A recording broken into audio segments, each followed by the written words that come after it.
professional, illustrious career. We call her Member of the Outer Man Cave. Space Granda. Well, we learned that she's a whiner. We now learn that she's out in space. We got a According to my doctor, doctor Fareed says Marquez. His medical diagnosis Right. is that Olga is out in space. Right. And he did send a text to me now saying a lot of misinformation, but good show. But good show, he said. But a lot of misinformation. I responded by saying, no, we call it fake news. We don't call it misinformation.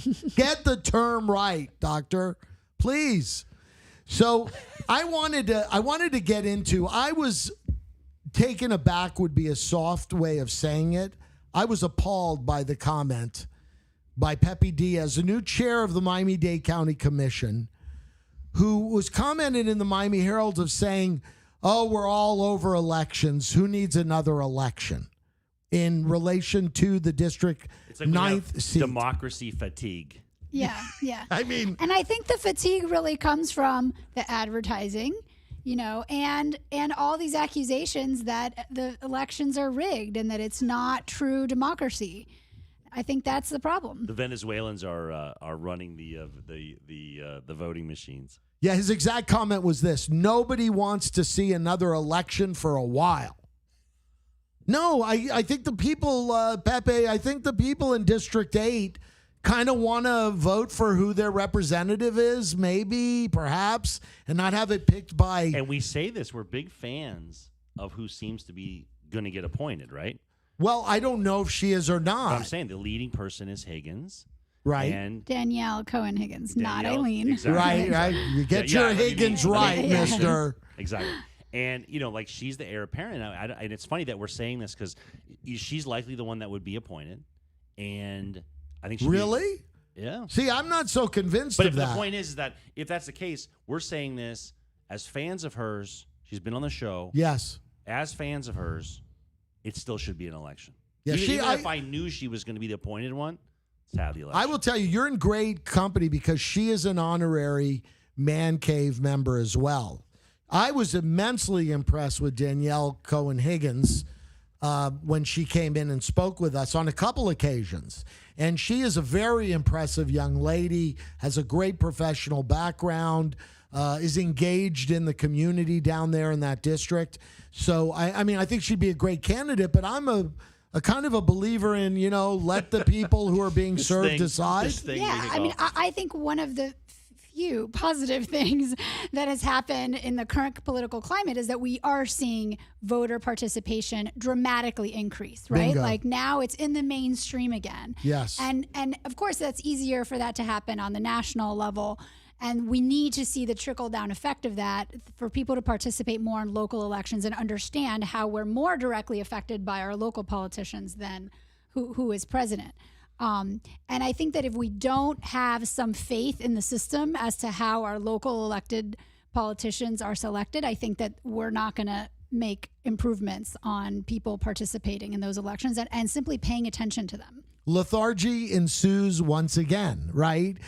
People don't lose faith in it, and then they decide, what's the point of voting anyway? My vote doesn't count. Doesn't count. I want to bring up this. So here we are. It looks like that they voted yesterday, and it looks like, and I'm sorry, it's District 12. I really butchered that one. No, it is 8. It is 8. Okay. Okay. 8, 12. 12? I don't There know. is because there are There is. 13 commissioners. There are 13 Yeah, commissioners. but no, Daniela's was District 8. It was District 8. Okay.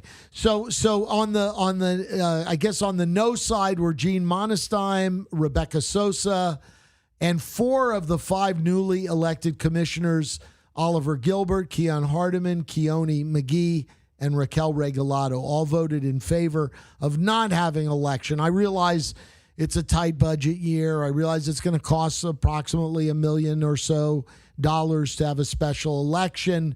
But I really see the importance of allowing the electorate to decide. And once again, based on even beside the fact, as David pointed out, that we really do like who many consider to be the front runner for that appointment. But I'm not so sure. I'm afraid they're going to appoint some old hack that, has been in office before to come back. And I think the county and the electorate has clearly made their opinion on all of that very clear. And it's interesting because it's going to be interesting to see it's going to be telling to see the reaction to the appointment to Keon Hardeman's district. There was a front runner, Christine King, who really did everything she was supposed to do to get ready for it. And at 4:57 the night before, this Jeffrey Watson puts in his application. Dahmer? And Jeffrey Watson comes in, and of course there's no public comment in support of him. And it's clear the fix was in, right? The commissioners came up with him and did it. And it's interesting because by all indications. But why would the other woman have been the foregone conclusion? I don't know anything about because this. Keon, it was Keon's person. The Keon wanted her there. But the Keon's not a part of that commission what I'm saying anymore. is so just, what difference but again, does it goes to who's the heir apparent, like who's active, who's, I think Christine King is probably in a pretty good position to win an election if it had gone to an election. So she's trying to be appointed, and she doesn't get picked. And I think that really they pointed somebody. Now, it was interesting because in that case, it was really they made him pledge not to run again, right? They were really vehement, like, we're going to appoint somebody who is not going to run. This is a caretaker position. Right, who isn't going to use this as their microphone to run and win. They didn't want to give them an unfair advantage. Now, on the other hand, it seems like if I was a district person, I'd be like, yeah, but me having a lame duck commissioner for 1 year may hurt me also. Like, it goes both ways. But it was interesting because all indications are this is actually a pretty impressive person. But at the end of the day, it's like we have to operate on principles, and the principle is people get to choose. At the end, they didn't get to choose their elect. Like as much as we get upset about things, these people are accountable to us at the ballot box. Now we have two situations where people aren't accountable, and I got to tell you something. I don't want to. I hate to attack Daniela so quickly, but like this was her doing, right? I mean, Daniela could have resigned. Keon could have resigned. There's some responsibility for the elected representative. What do you think about that, Olga? Because it's like she's the one that put us in this position. It's difficult because had she resigned, that also meant that she would have rescinded responsibility that she was elected to perform. But I have a question about that. By the way, that was her comment to me on this radio show when I asked her why she didn't resign. That was exactly. But couldn't she her resign comment. and be reappointed by the board? That's my only thing. I think we may want to change the charter where she should. Well, the charter clearly has to be changed. She should have resigned. It seems like if you're running, you can resign, and maybe if the rest of the board, at their pleasure, if they want you to stay on, because of that, let you finish your term. Do it. I don't know. There's got to be something done, because the problem is, in his defense, in Diaz's defense, they're saying how it's like a $1.5 million election. $1 million in a time when we shouldn't be. I get the arguments, but it's like, how do we make this easier? And it was interesting because I was. Are you Cuban by any chance? I was thinking maybe there's a lesser way to do it. Like if I was there, I'd be like, okay, we're not paying this money. Let's do a charrette. Let's do it like an unprecedented online election. Like, just do something where it's like the optics at City Hall the other day were terrible. 4 white men auditioning African American leaders about who gets to represent their own people, their own district. Like, I swear, if I was one of those, I would have said, like, listen, guys, I ain't participating in this. Like, I don't like this. I don't like how this looks. I don't see how I have any ability to choose who's best to represent this district. I don't live in that district. Right. I want nothing to do Why with don't they this. just have an election in the city of Miami? Same problem. Well, it's the cost of the But election. here's the argument. The cost, and it's a 9-month service. So you're putting, in that case, I think it was $500,000 to do the election, and then they serve for all in 9 months. Well, listen, you might remember State House member and who just lost state Senate seat, Javier Fernandez, had to run twice in the course of 6 or 7 months for the same seat. Yeah. Remember? Yeah. So I don't see why. I don't. It just seems undemocratic to me to allow 4 guys sitting on a commission. It's 4 in the case of Miami. Yep. Correct? Yep. Have 4 guys decide who's going to represent.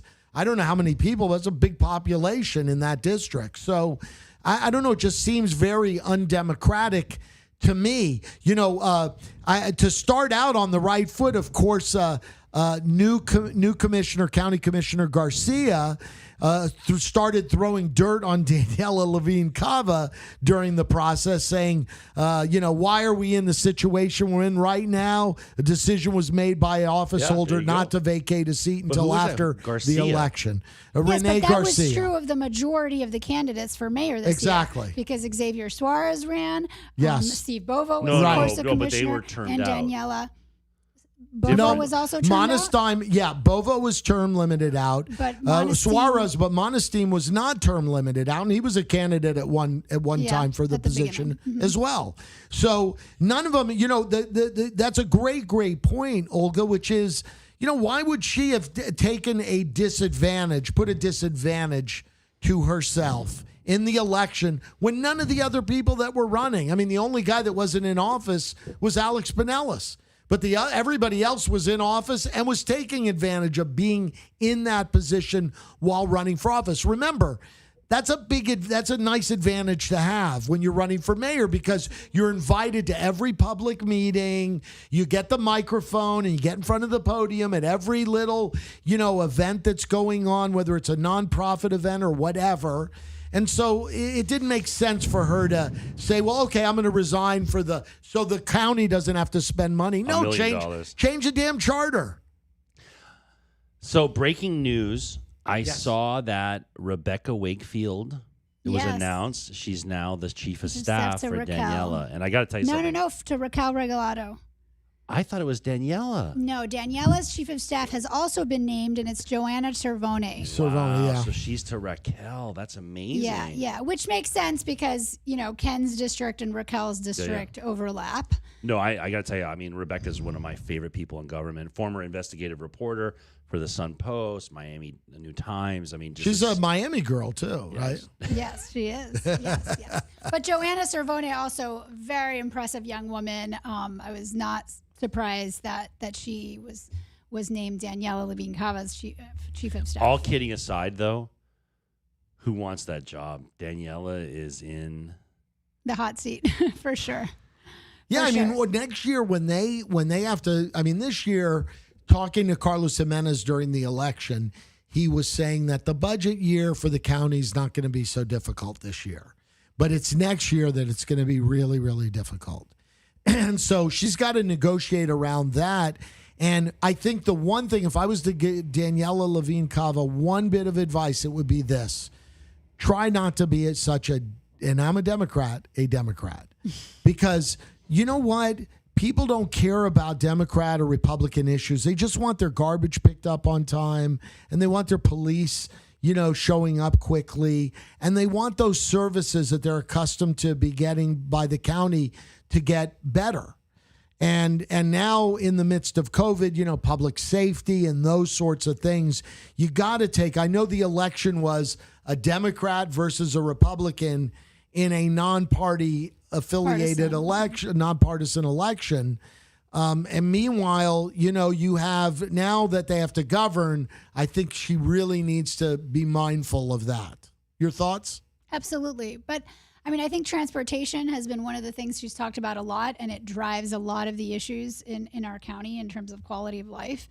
Affordable housing is an issue, and which Big is going to time. be a challenge to address at a county level. But I do think that she has a lot of opportunities to make inroads, especially on those two issues that will directly affect people's lives in this county. What do you think are the biggest issues for Miami-Dade County? Let's pretend COVID doesn't exist, because at some point in time, it's going to be a thing of the past. I mean, ultimately, we're going to have vaccines. We've seen, the Pfizer, the Moderna vaccines are coming out now, where they're going to be out in, probably by the middle of next year. They'll probably be readily available for people to get.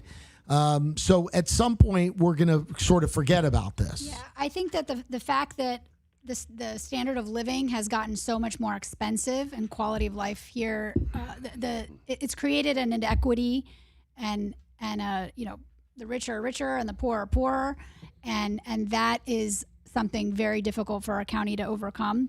I think that a lot of it is actually tied to the school system, and we're seeing an increasing system of segregation.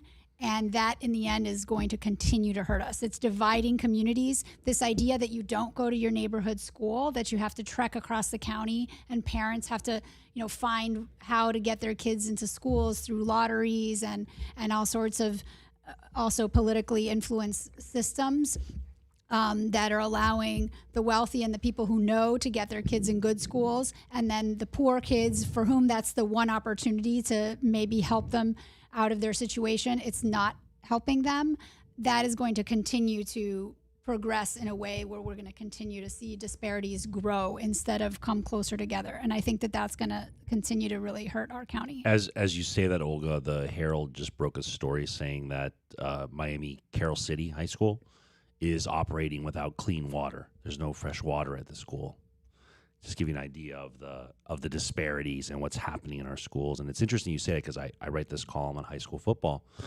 And I took my mother to Traz Powell Stadium, probably the most important high school stadium in the country, and to watch Central High School play Northwestern. More D1 athletes on the field than in any high school field in the country. And my mother, who grew up in a segregated South, watching my father play football, said to me, looked around in distress, and was like, I didn't know this existed. Like, there's no white people here. There's no white people on these teams. Why? How is this possible? Like, I thought we got rid of this. And so when you talk about segregation, like, it's funny when you just walk the halls of Northwestern, walk the halls of Central, we really do have a segregated system, and no one talks about that. No one, and this Yeah, but how do you alleviate that? Well, because here's why. I want to hear your perspective, but I'll tell you very quickly. We've decoupled our local schools from the neighborhood. So you have for those who can access it, these magnet schools, and they can access those. Everyone else is stuck in their neighborhood schools. I'd like to hear your perspective. Yeah, so back in the 80s and I think through the early 90s, there were quotas at these schools that were enforced because of desegregation laws. Court-ordered. Right, that were court-ordered. Yes. And somewhere in like the late 90s, there was a local judge who deemed that the problem was no longer a problem, and these quotas no longer had to be enforced. And so they lifted all these quotas. And so then it became just up to the market or the system for people to choose. And then that gives an advantage of who knows how to use the system and who then, and so now we have these magnet schools that are, 90%, white or at least Latino, and how you end up with these schools that are 100% black, and you don't have those kids getting access to money that is being sent to magnet schools. Let me ask you, you seem to know a lot about it, and I really don't know because my kids are grown up, right? So I don't really pay as much attention to the school system and what's going on there. I hear a lot of people I know that complain about the charter schools. Yeah. And I'm wondering what the rub is with charter schools exactly. I know they're funded by the federal government, right? So they're funded by our taxpayer dollars. Yes. And what happens is that, so a regular neighborhood public school has to serve every child in its neighborhood. So that might mean a child who is gifted, that might mean a child with learning disabilities. And so the principal of that school has to figure out how to serve all of those children with the funding they have. That is their obligation. A charter school doesn't have to serve everyone. They can basically choose the demographic. I mean, they won't say this, but they can say, well, we just have this type of program and accept applications for that type of program. So if your child has learning disabilities, he can't go there because they don't have any services for him, and that's not their problem. Also, if you can't transport your child to that school, they don't have any requirements to provide transportation. So the only kids who can go to charter schools are parents who can either afford or have the flexibility to take them and pick them up at school every day. But not afford. If when you say afford, you don't mean pay a tuition because they're not paying a tuition. But maybe pay a bus service or a nanny or have some kind of access to help of who can pick their kid up at 2 o'clock or pay for aftercare or something else, right? And so by taking all the average or above average kids out of the neighborhood school, then what happens? Now the neighborhood school, instead of having 80% of kids who are average and then having some gifted and some with learning disabilities and being able to spend their money in that ways, now you took the center of the pie away, and now they have a lot more kids with challenges, which require a lot more resources, which you're not giving them more of. So therefore, now those kids are having to be helped with less resources than would have been due to them in a pie that was more balanced out. And so charter schools, take out these, these kids that make the disparity in the neighborhood schools greater. Right. So the charter schools aren't taking their fair share of the more challenging kids to educate. Exactly. You explain things in a very simple way. No, I mean it sincerely. Perfect for the man cave. I'm very perfect for this, and also perfect for one other thing. What I called before you say dumb, I actually use the word gullible electorate. You explain things very well. Do you have designs on maybe running for office at some time? At some point? I wouldn't exclude it. I've certainly been recruited more than once, and Ruth's List, who focuses on getting women to run. We're big Ruthless fans here. They have some statistic that says like a woman has to be asked 10 times to run before she'll actually really think about it. And I think I'm up to 5. So, and that's just for a woman? That's for a woman. Yes, Really? I think for men it's much lower. Yeah, because our egos are just because our egos Like, are who just, wouldn't want me to lead all this? right. I mean, what I've usually responded is that because my children are school age, it's a difficult time for me right now. I mean, right now they're getting a little bit older, but when they first started to recruit me, it was for state level. And so the reality of being in Tallahassee, as much as a state representative needs to be, was just not realistic for having Right. school age children.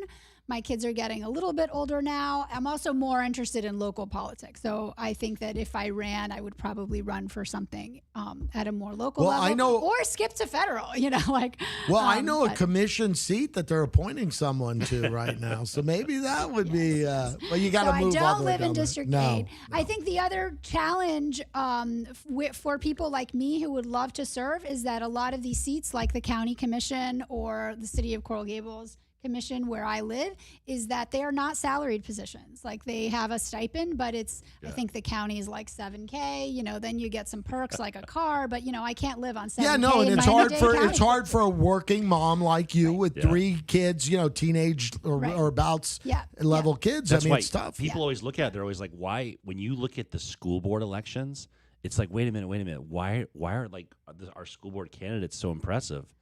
And it's like that's like that's a well-paying job with a paid staff with pension benefit. I mean, it's a whole nother ball game. And I've often said, you want quality people to serve on commissions, and whether it's a county, cities, as mayors, pay them real salaries. All the money that they waste at the county level. And, I had an interview with Xavier Suarez. I'm sorry. Here in the man cave, and he talked about if he was elected mayor at that time he was running for office. He talked about all the cutting of all these superfluous people that are making $150,000, $200,000 a year at the county level that are doing nothing. That's the irony of this. These elected officials make nothing.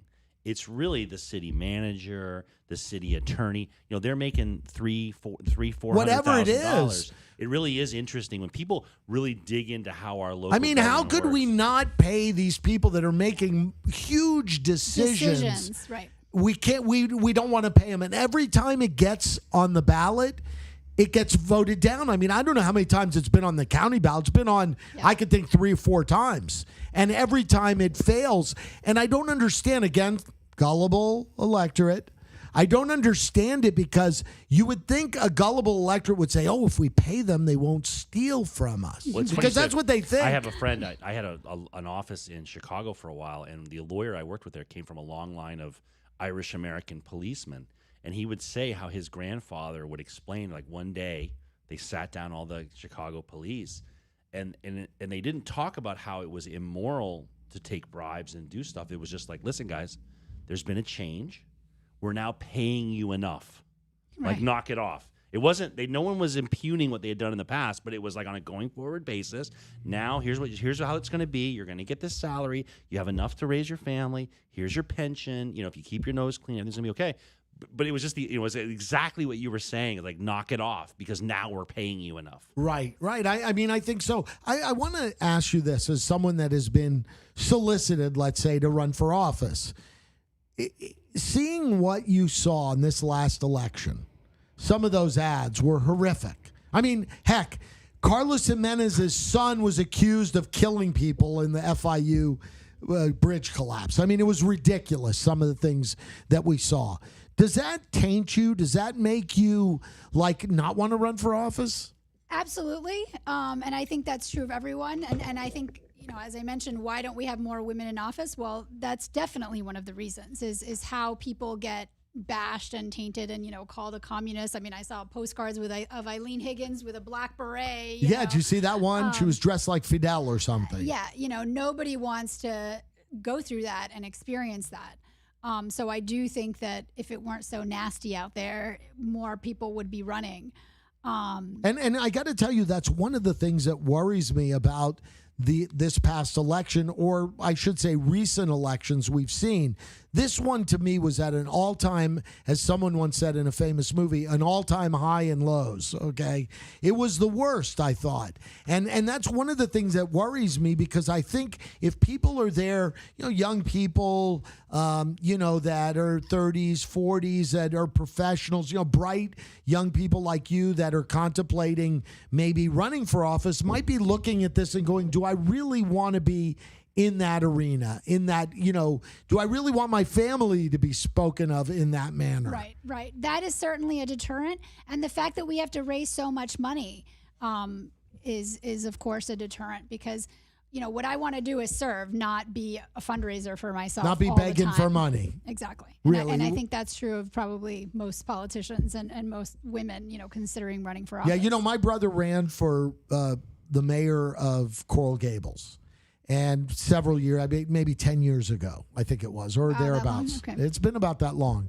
And the worst part of it was, and the guy that was running his campaign said, well, Tom, you got to sit down, get on the phone, and call these people and beg for money. Yeah. Like, why can't we just somehow, and I know the owner of the station probably would cringe hearing this, but, this is owned by this frequency, That's a statement this license. against. As the man cave lawyer, that's a statement against interest, and I advise you to stop. We want all that advertising. But we own it. We hold a license that's owned by the federal government. Why can't we be obligated to offer time in some that's manner socialism, equally? man. Come Well, on. but this is the way to get better. This is the way to unencumber people that are elected from office from being obliged to certain interests and certain individuals. Exactly. All right, so exactly. I have to jump in here because I'm getting a headache from this election finance thing. I've often said that sports is my soap opera, my telenovela. It really is. And we have on the line to interrupt this heavy talk our friend from the Man Cave Soccer Desk, Franco Panizo. Oh, Panizo's back. Panizo, how are you, Panizo? I'm good, guys. I'm good. How are you guys doing today? Good. Friday. We're terrible. Listen, when your last name is Panizo, you got to give us some of that. Hey, it's me, Panizo. Monday, Tuesday, Wednesday, Friday. I'm Peruvian though. Oh, He's okay. Peruvian. Come on, dude. I don't have that Italian accent down pat. Although funny enough, there's a Peruvian Italian that just played for Peru's national team this week for the first time. So maybe I'll work on that because he has a funny Peruvian Italian I think you accent, got it, man. It'll trust me. It will add to your aura. The chicks will love it. These Miami girls will love that. You walk around talking like you just came out of the Godfather movie or something. So I'll work on it. So Franco, it's not like there's not like there's an important soccer game tonight. Yeah, there's a big game for the local team, but there's been pretty big news over the last 12, 14 hours. I broke the story last night that 5 Inter Miami players have tested positive for COVID. The names have come out this morning, so 2 very significant players that are starters, regular starters. One is Gonzalo Higuain, the star striker, Wow. designated player, and the other one is the center back Leandro Gonzalez Pires, who's been probably one of the best players on the team this year. He's So, my big loss. I'm sad to hear this. He's definitely my favorite. He's an old school, just like he makes everyone on the opposing team mad. I saw that. I didn't know who the players were. Thanks for breaking that terrible news. So does does the game go on, or are they going to reschedule this game tonight? I mean, this is a playoff game. Yeah, so under normal circumstances, this game would probably get postponed. But given that this is the first playoff game and there's a quick turnaround for these two teams playing tonight, Miami and Nashville, the winner plays Philadelphia early next week. It doesn't look like they'll postpone it. MLS actually sent out a note or an email to teams this week saying that they're going to try to reschedule any games that get postponed, any playoff games that get postponed, but in the event that they cannot because of scheduling and the short turnarounds and whatever it is at that time, that the team with the outbreak would have to forfeit, which is why I think the game will be played tonight, because if this game gets postponed, there's not enough time. I guess the real question to me is, and it didn't turn out this way for the NBA because they operated in a bubble. But the real question to me is, does it taint the winner of whether it's the college football, the NFL, MLS? You know, if players if teams like Inter Miami have to play without arguably their best player, or one of their best players and several of their key players, then is it taint who ultimately wins these championships? I don't know if taint is the right word, but there definitely will be an asterisk, right? Like, obviously it's been such a crazy year, an unpredictable year with so many unforeseen challenges and circumstances, especially for Inter Miami. But in terms of just the overall MLS bigger picture landscape, yeah, I think there will be an asterisk next to whoever wins. There hasn't been that much competitive balance in terms of the scheduling during the regular season. It's been all kind of all over the place. Understandably so. MLS even at its normalcy doesn't have all that much competitive balance. It's not 100% even across the board. I was going to say whoever wins this game, Franco, it's like walking into the helicopter of Philadelphia. Like that's a good team. Yeah. No, I mean, look, I think Miami, even with these losses, has a chance. I thought they had a chance before this news came out. I still think they have a chance, even though a lot of people are writing them off because obviously they are, at least two of the losses are significant. But I still think they have a chance, but I think this is as far as it goes. Maybe they can get a win tonight, but then, they don't have what it takes to beat Philadelphia. They don't have what it takes to beat the Torontos, New York City FCs. I think a win tonight is possible, but I think that would be as good as it could get probably for Miami. Ultimately, who do you think is going to be holding up that championship trophy? That's a good question. It seems so wide open this year. I mean, you could say Seattle or Toronto because they've met in 3 of the last 4 MLS Cups, and they're both playing fairly well, and they have the experience and the class players that have been through this kind of playoff format before. But it's so hard to predict because these are one-off games. That anything can happen. You get a lucky bounce, and then that kind of throws the whole thing up in the air. So, I mean, if you put a gun to my head right now, I would probably say Seattle. I'd probably say Seattle right now. I think they could defend their title. And you being of Italian descent, you're used to a gun being up against your head, right? Well, I mean, the ancestors may be way back in the pipeline. I don't know how often that happens in Peru. Hey, bringing it back down to tonight's game. Did we split the regular season against Nashville? No, it was a 1-0 loss away to Nashville, and then Miami played to a 0-0 draw at home against Nashville. And then I thought they had a chance. I thought they had a real good chance with Higuain, with most of the team back. But without him, I still think they have a chance. And then yes. I know I was just trying to think of so your prediction. Give us. I mean, to just to put your feet to the fire, a score prediction for tonight. For tonight, I'd say Miami wins on penalty kicks.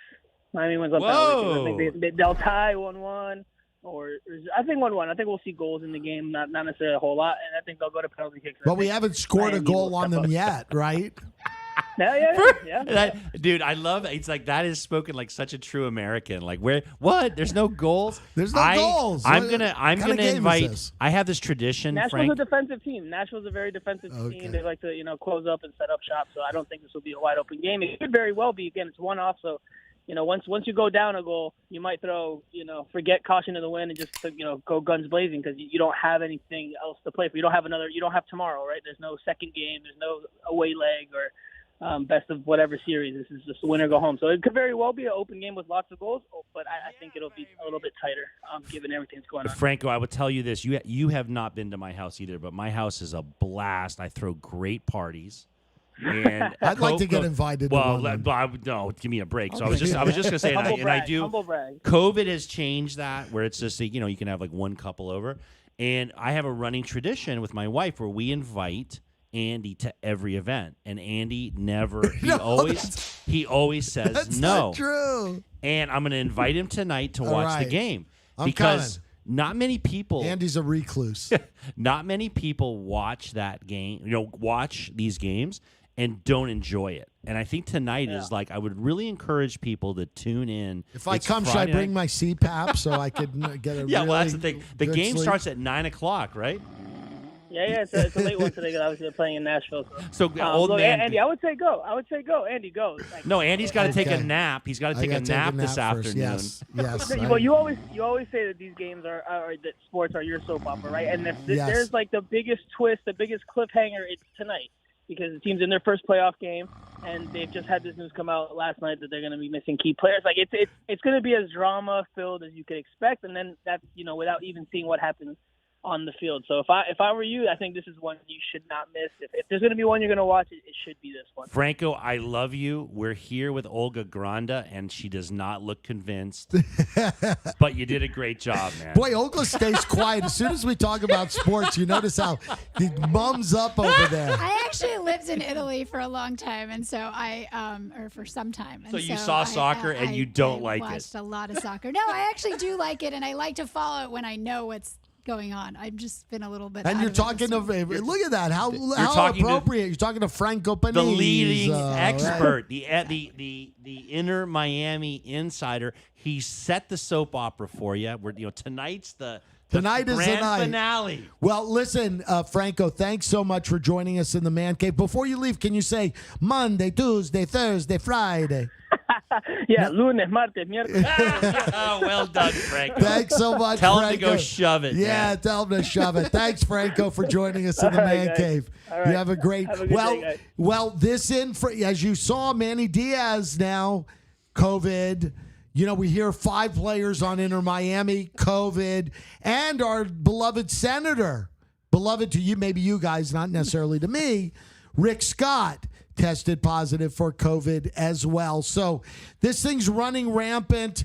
I just want to say to anyone out there who's listening today, please stay safe. I know we're coming up to the holiday next week, the Thanksgiving holiday. What are you doing for the holidays, Andy? I'm eating like a pig like I do every holiday on Thanksgiving. I basically overstuff. I typically don't eat for like 36 hours before. But are the kids coming home full of COVID from college?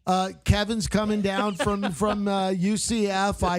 I have him quarantined, and I have lots of disinfectant to spray him when he comes back to town. But yeah, I've got him coming down and just trying to not be around too many people. I'm really starting to take this thing serious once again. I was serious, then unserious, and now getting serious again. But Olga, thanks so much. You're welcome here anytime. We Love have having you we in have here. your man Yeah. cave card ready, printed up and ready. We do. Fantastic. I Dave- will flash it all over town. All right. Well, don't say that in the man cave. You're going to flash it all over town. That could give me a double meaning. The card. Oh, sorry. But there you go. Thanks for coming in. Thanks for being a great sport. Thanks. And you're welcome anytime. David, thanks once again for joining me, partner. I appreciate it. And thank you for listening to the Man Cave. We'll see you again in the cave very soon. Have a safe weekend, and we'll see you soon.